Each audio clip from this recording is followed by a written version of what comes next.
Small car, big me. Yeah. Čia yra E25,5. Na, šitam Ferrario savininkui turbūt prastokai su babkiam. 14 metų padanga.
Sveiki drifto fanai, pareigojo komanda mane papasakoti apie mūsų išvyką į Ispaniją, kur vyko antrasis šalies čempionato etapas.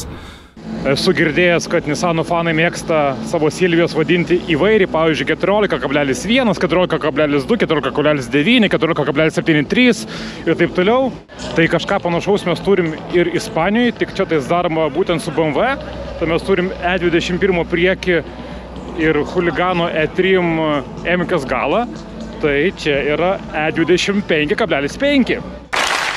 Apie įdomius dalykus drifte ir tai yra, šitas automobilis, bičas yra musulmonas ir mačiau, kaip laukdamas starto atsisuko į tinkamą kryptį, pasimeldė, taip sakant, driftas driftu, o malda pagal grafiką. Kiek kur buvom pas baskus, tai šita hebra labai ignoruoja daržovės ir visiškai neignoruoja mėsos. Tai nežinau, ką čia veiktų veganai, bet šita karuselinė ruletė mane labai žavi. O kainos šitoje Ispanijos daly tokios pagerintos. Jau galima sakyti panašiai kaip Lietuvoje. Ką, einam toliau, vėl panašus žaisliukai. Ispanai vėlgi, kai visada daro savo automobilių parodą, šį kartą jie neturi labai daug vietos. Na, šitam Ferrario savininkui turbūt prastokai su babkiam. 14 metų padanga.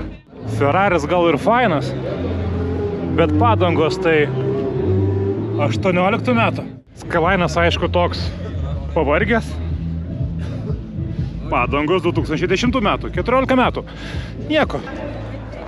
Tai varžybos vyko šiaurės rytų krašte, Baskonijoje, Mirandos trasoje. Ji yra panašiai į Kuzbilocho Estijoje, tiek konfiguracija, tiek turbūt ilgių. Gal tik tai sakyčiau, kad Estijoje gal šiek tiek mažesni yra kalniukai ir geresnės būklės asfaltos, kuris mažiau ėda padangas. Penktadienį po pietų turėjom treniruotę, šeštadienį buvo treniruotė, kvalifikacija ir top 32 važiavimai vakare, o jau sekmadienį ryte buvo trumpa treniruotė pusės valandos ir top 16 važiavimai.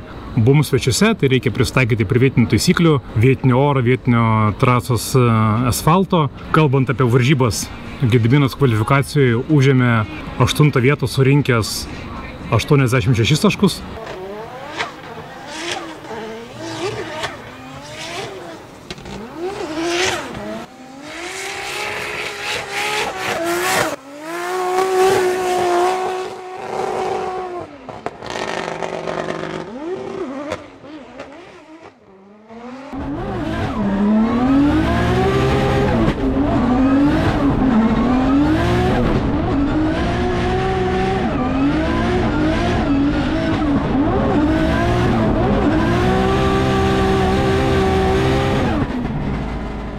Sandra gavo 0 dėl to, kad teisėjams pasirodė, jog ji 2 ratais užvažiavo už trasos, nors pagal tai iš to kampo, kur aš žiūrėjau, abejoju, ar ten tai buvo, bet teisėjai, pavadinkim, taip mato geriau.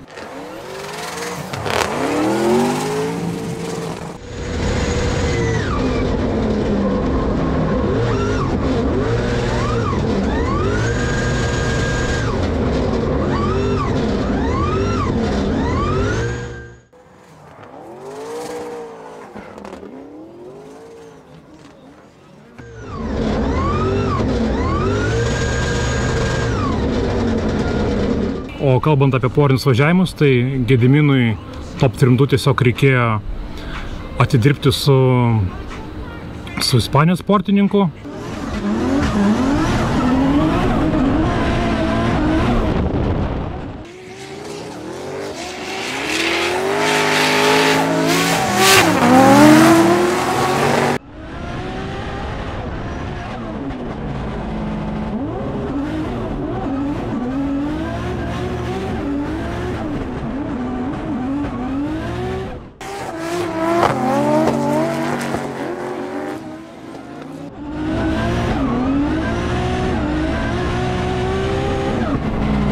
Čeisas gavosi lengvesnis vien dėl to, kad nebuvo daug saulės ir niekas neakino.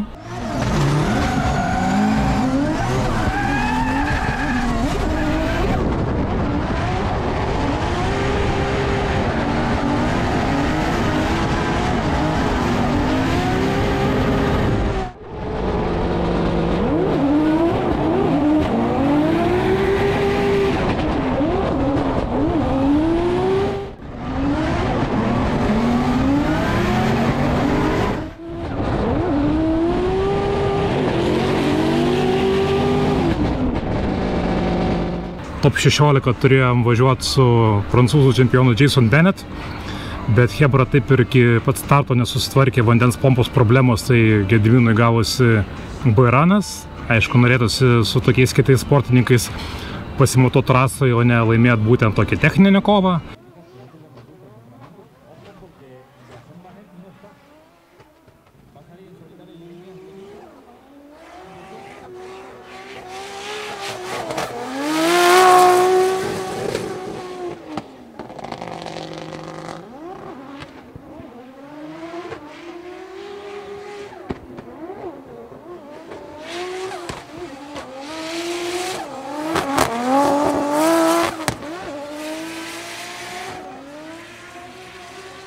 Top 8 važiavom su Italijos vicečempionu Alex Gritti. Jisai važiuodamas savo lydą ties pirmų klipų išlėkė 2 ratais už trasos ir tokia pasidarė Gediminui labai kompromisinę jau Čeiso liniją.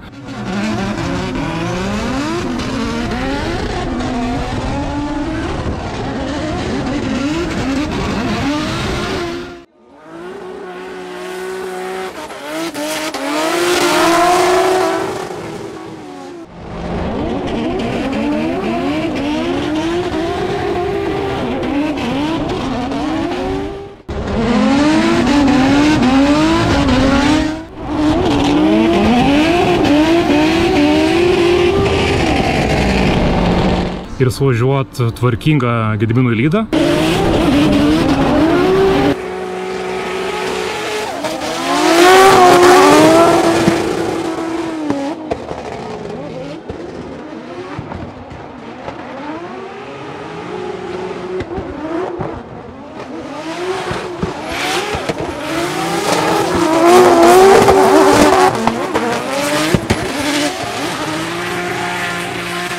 Top 4 Gediminus susitiko su Portugaliją atstovaujančiu ir ten pirmaujančiu dabar čempionate Roman Kandacenka.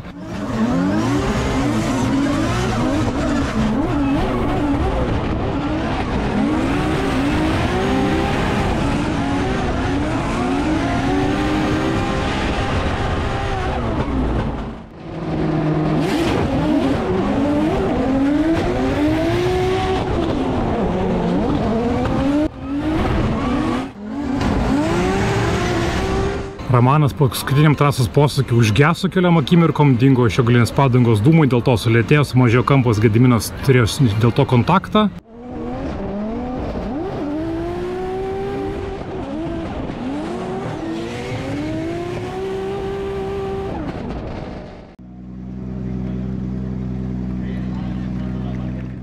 Apsikeitus vietom Gediminas suvažiavo gražų lydvažiavimą, kada tenka buvo netoli, bet tikrai mažų kampų, o teisėjai skyrė pergalę BMW vairuotojai.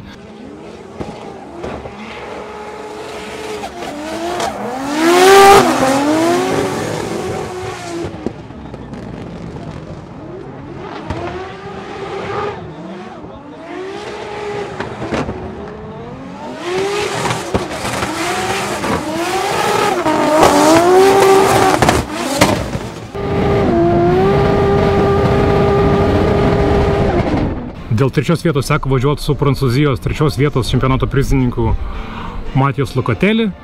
Tai Gediminas važiavo gražų lydą, prancūzas buvo šalia Čeise.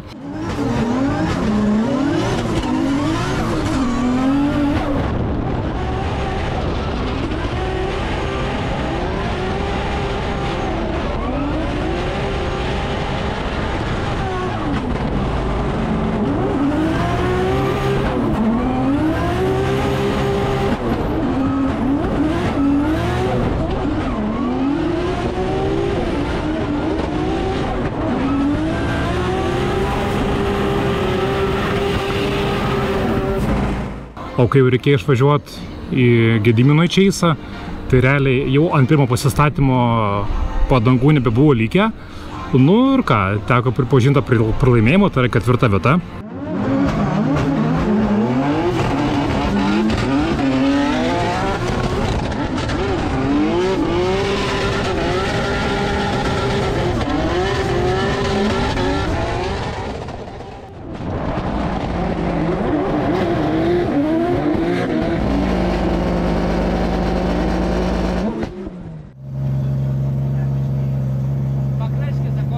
Pasimatysim Kuršėnuose, kur stengsime kovoti dėl aukščiausių pozicijų, o kaip bus, tai bus. Svarbiausia geras laikas, tai patysim šeštadienį Kuršėnuose.